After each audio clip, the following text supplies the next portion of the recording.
तो बसंत क्लासेस के फिर से एक नए वीडियो में आप सभी लोगों का स्वागत है।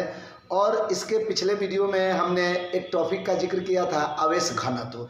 तो उसी प्रकार से एक और आपका टॉपिक है जो बहुत ही इम्पोर्टेंट है, जिस टॉपिक का नाम है आपका वैद्युत क्षेत्र। तो हम लोग इसके बारे में थोड़ा बेहतर तरीका से पहले बात करेंगे कि आखिर हमारा वैद्युत क्षेत्र क्या है और इससे हमारा संबंधित कौन कौन सी सवालें आती है, वो सारी बातें हम लोग देखेंगे। तो चलिए इसके बारे में हम लोग जिक्र करते हैं। तो देखिए, नाम ही है इसका वैद्युत। वैद्युत मतलब आवेश, और यहाँ पे क्षेत्र मतलब होता है एक अपना फील्ड। तो देखिए समझिएगा, किसी भी चीज का एक अपना क्षेत्र होता है और उस क्षेत्र में एक उसका अपना स्पेशल प्रॉपर्टीज होता है, एक अपना गुण होता है, एक अपना लक्षण होता है। जैसे सिंपल भाषा में सुनिएगा, जैसे मान लीजिए कि पंखा चलता है, तो जैसे ही हम लोग पंखा के करीब में जाते हैं तो हम लोग क्या बोलते हैं कि हाँ अब हवा लागत है। मतलब का कि पंखे के हम क्षेत्र में आ गए तो हमें हवा का महसूस होता है, और उस पंखा का क्षेत्र एक निश्चित एरिया तक ही सीमा होता है, वो ज़्यादा दूर तक नहीं होता है।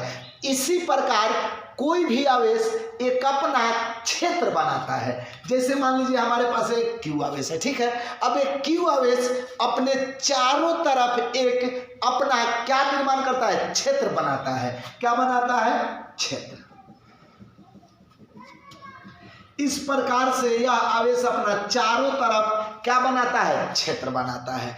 और इस क्षेत्र का एक अपना विशेषता होता है। क्या विशेषता होता है, तो सुनिए, यदि इसके क्षेत्र में कोई दूसरे आवेश को लाया जाए तो यहाँ पे दो दो घटना देखने को मिलती है। एक तो आकर्षित करेगी और दूसरा का प्रतिकर्षित करेगी। यानी कि एक तो उस आवेश को अपने तरफ अट्रैक्ट कर लेगा, या दूसरी हमारा घटना क्या होगा, उसको रिपेल कर देगा। इसका आप सबसे बढ़िया उदाहरण कहाँ देखे होंगे, तो चुंबक में। देखते हैं कि एक हम लोग चुंबक लेते हैं और चुंबक के पास में जैसे ही लोहे को लाते हैं तो उसको खींच लेता है, लेकिन वही लोहे को बहुत दूर रख दे। जैसे मान लीजिए कि हमारे घर चुंबक है और हमारे दोस्त के घर लोहा है, तो क्या उस लोहे को आकर्षित कर लेगा? नहीं करेगा। क्यों? क्योंकि इस चुंबक का भी एक अपना क्षेत्र होता है। उसी क्षेत्र में जब वो आयरन, निकेल, कोबाल्ट आएगा तभी उसको आकर्षित करेगा। उसी प्रकार आवेश का भी एक अपना क्या होता है, क्षेत्र होता है। जिस क्षेत्र में कोई अन्य आवेश आए तो उस पे बल का एक अनुभव करे, और वो बल आपका दोनों तरीका का हो सकता है। या तो उस आवेश को, जैसे मान लीजिए हमने यहाँ पे +1 लिया, और कहीं भी विद्युत क्षेत्र को चेक करने के लिए हम लोग ज़्यादातर क्या लेते हैं, +1 लेते हैं, यूनिट चार्ज लेते हैं। तो मान लीजिए सपोज दैट ए भी प्लस, तो इसको क्या करेगा, दूर भगाएगा, मतलब क्या, रिपेल करेगा। उसके बाद अगर मान लीजिए ए माइनस रहता तो अपने कहाँ लाता, पास में लाता। तो ऐसा गुण अगर दिखा रहा है कहीं पे तो समझ जाइए कि वहां पे एक अपना क्या है, विद्युत क्षेत्र है। वैद्युत क्षेत्र यानी इलेक्ट्रिक फील्ड है। तो यही हमारा वैद्युत क्षेत्र हुआ। और ये टॉपिक आपको बहुत ही इंपॉर्टेंट है, पहले चैप्टर के लिए, दूसरे चैप्टर के लिए, तीसरे चैप्टर के लिए, यहाँ तक चौथे चैप्टर के लिए फिजिक्स में, आपको 12th के फिजिक्स में बहुत इंपॉर्टेंट है। तो इसको आप समझ लेते हैं तो आपका कोई दिक्कत नहीं होगा आगे की तरफ, इसके लिए केवल। और देखिए, क्षेत्र का मतलब मैं एक और बात कर सकता हूँ। जैसे हम लोगों ने 11वीं क्लास में पढ़ा था, बल दो प्रकार का होता है। एक होता है हमारा संपर्की बल और एक होता है हमारा असंपर्की बल। तो संपर्की बल हमारा वो कहलाता है जिसको टच करके बल में उस पर हम लोग बल लगाते हैं। लेकिन एक है क्या कि बिना संपर्क में आए ही बल लगा दे, तो वैसे जो बल लगते हैं ना, वो बल हमारे क्षेत्रीय बल कहलाते हैं। यानी कि वो अपना एक पहले क्या बनाएगा, क्षेत्र बनाएगा, तब जाके उस पर अपना बल आरोपित करता है। जैसे मान लीजिए हमारा यहाँ मार्कर है, ठीक है। ये मार्कर को हमने ऐसे छोड़ा और ये कहाँ आ गया, नीचा आ गया। ये नीचा आ गया तो किसके कारण नीचा आ गया, तो ये आपके ग्रेविटेशनल जो फील्ड हुआ, हमारा गुरुत्वीय क्षेत्र हुआ, उसके कारण आ गया। तो उसी प्रकार से हमारा आवेश का भी एक अपना क्षेत्र होता है, जिसमें कोई अन्य आवेश आए तो एक बल का महसूस करे, वही हमारा क्या कहलाता है, वैद्युत क्षेत्र कहलाता है। जैसे हम लोग का बॉर्डर है, पूरा हिंदुस्तान का एक बॉर्डर है ना, उस बॉर्डर में अगर कोई भी पाकिस्तानी दूसरा अन्य देश का अगर कोई आ जाए तो उस पर हमारा सेना लोग क्या लगा देते हैं, बल लगा देते हैं। तो उसी प्रकार से हमारा वैद्युत क्षेत्र भी हम लोग कल्पना कर सकते हैं। अब सुनिए, ये वैद्युत क्षेत्र जो है ना, ये हमको दिखाई नहीं देता है। इसको सिंपल भाषा में अगर समझे ना, तो किसी किसी मतलब एरिया में जाइएगा तो उसका एक अपना पर्सनल गुंडा लोग होते हैं, जो गुंडे दिखाई नहीं देंगे, लेकिन आप जैसे ही वहाँ पे प्रवेश करेंगे तो आप पे बल लग जाएगा। तो विद्युत क्षेत्र एक अदृश्य गुंडा के रूप में आप समझिए। तो यहाँ पे हमारा विद्युत क्षेत्र को दर्शाने के लिए हम लोग रेखा का यूज करते हैं। किसका यूज करते हैं? रेखा का। और वो रेखा हमारा कैसा होता है? काल्पनिक होता है। जैसे तो यहां से हमारा एक और टॉपिक क्या बन जाता है? विद्युत क्षेत्र रेखाएं।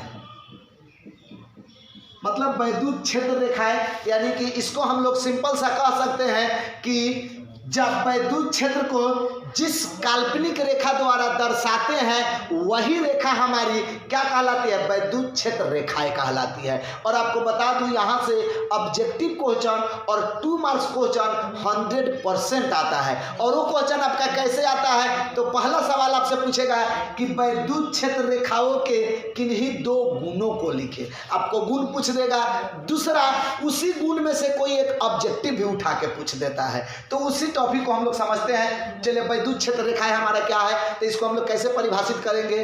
तो विद्युत क्षेत्र को जिस काल्पनिक रेखा द्वारा दर्शाया जाता है वही क्षेत्र रेखाएं हमारी क्या कहलाती है? विद्युत क्षेत्र रेखाएं कहलाती है। और इसका हमारा कुछ अपना प्रॉपर्टीज होता है। तो कुछ प्रॉपर्टीज को हम लोग थोड़ा बेहतर तरीका से समझने का प्रयास करते हैं। तो चलिए, पहला हमारा विद्युत क्षेत्र का गुण होता है क्या? तो सुनिए, अगर हमारे पास प्लस आवेश है यानी कि पॉजिटिव चार्ज है, तो पॉजिटिव चार्ज से हमेशा विद्युत बल रेखाएं निकलती हुई महसूस होती है।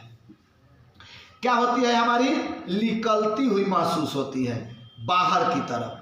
तो यहां से आपका एक ऑब्जेक्टिव सवाल बन जाता है कि बताइए धन आवेश से विद्युत बल रेखाएं क्या होती है? तो विद्युत बल रेखाएं निकलती हुई महसूस होती है। किससे? तो पॉजिटिव चार्ज से। यही अगर आपका क्या रहे? निगेटिव चार्ज हो जाए। क्या हो जाए आपका? मान लीजिए सपोज दैट निगेटिव चार्ज है हमारा कोई, तो यहाँ पे विद्युत बल रेखाएं आती हुई महसूस होती है। क्या होती है? आती हुई इस प्रकार से महसूस होती है। मतलब आप क्या समझे कि विद्युत बल रेखाएं धन आवेश से निकलती है और ऋण आवेश पर जाके क्या हो जाती है? समाप्त हो जाती है। तो एक गुण आपसे ऑब्जेक्टिव में पूछ देगा और 2 मार्क्स में भी आप इसको लिख सकते हैं। अब सुनिए, यहीं पे एक और बढ़िया सा सवाल बार बार बिहार बोर्ड में पूछता है क्या?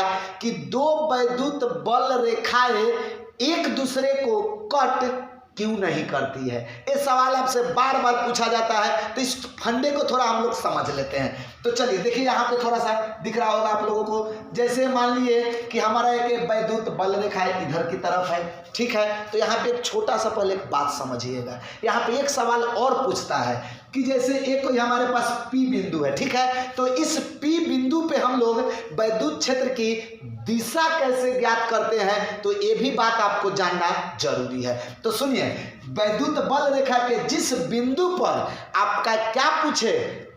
दिशा पूछे, तो वहां पे हम लोग क्या करते हैं? टेंजेंट मारते हैं, स्पर्श रेखा खींचते हैं। तो यही स्पर्श रेखा हमारे विद्युत क्षेत्र रेखा की दिशा को बतलाता है या विद्युत क्षेत्र तीव्रता को बतलाता है।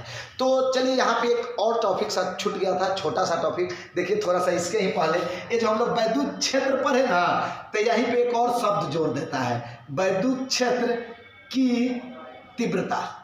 कौन सी? तीव्रता। विद्युत क्षेत्र की तीव्रता क्या होती है हमारी? तो सुनिए, किसी भी विद्युत क्षेत्र में एकांक आवेश पर यानी कि एक आवेश पर, यूनिट चार्ज पर, और वो भी यूनिट चार्ज कौन सा? पॉजिटिव यूनिट चार्ज पर जितना बल लगती है वही हमारा क्या कहलाता है? विद्युत क्षेत्र की तीव्रता कहलाती है। और विद्युत क्षेत्र की तीव्रता का परिभाषा यहाँ पे नोट कर लीजिएगा, स्क्रीनशॉट में आपको दिख जाएगा।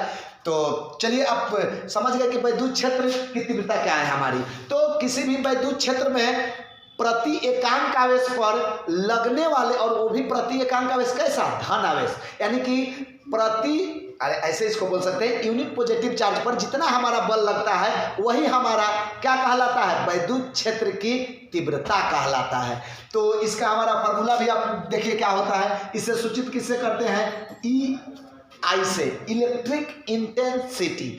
इसका फॉर्मूला हमारा हो जाता है KQ बटा आर स्क्वायर। कूलम के नियम में आप क्या देखे थे, K Q1 Q2 था, लेकिन यहाँ पे क्या बन गया KQ बटा आर स्क्वायर। तो ये आपका वैद्युत क्षेत्र की तीव्रता का फार्मूला बन गया। एक फार्मूला आपका और बनता है वैद्युत क्षेत्र की तीव्रता का, वो क्या, तो सुनिए E इजकल टू यानी कि EI इजकल टू हो जाता है माइनस dV बटा dx। और ये आपका दूसरे चैप्टर में पढ़ना है, लेकिन यहाँ पे हम जिक्र क्यों कर रहे हैं, क्योंकि यहीं से इसका SI मात्रक का पता लगता है। तो इसका SI मात्रक कैसे पता लगता है, तो सुनिए V है तो वोल्ट, यहाँ पे क्या है, लंबाई है, विस्थापन है, तो ये क्या बन जाता है, मीटर। तो यहीं से आपका SI यूनिट बन जाता है किसका, तब वैद्युत तीव्रता का ऐसा यूनिट क्या बन जाता है, वोल्ट प्रति मीटर। तो ये टॉपिक आपका छूट गया था बीच में, तो मिला जुला के हम एक बार ओवरव्यू आपको रिव्यू मार दें कि हमने 3 टॉपिक का जिक्र किया।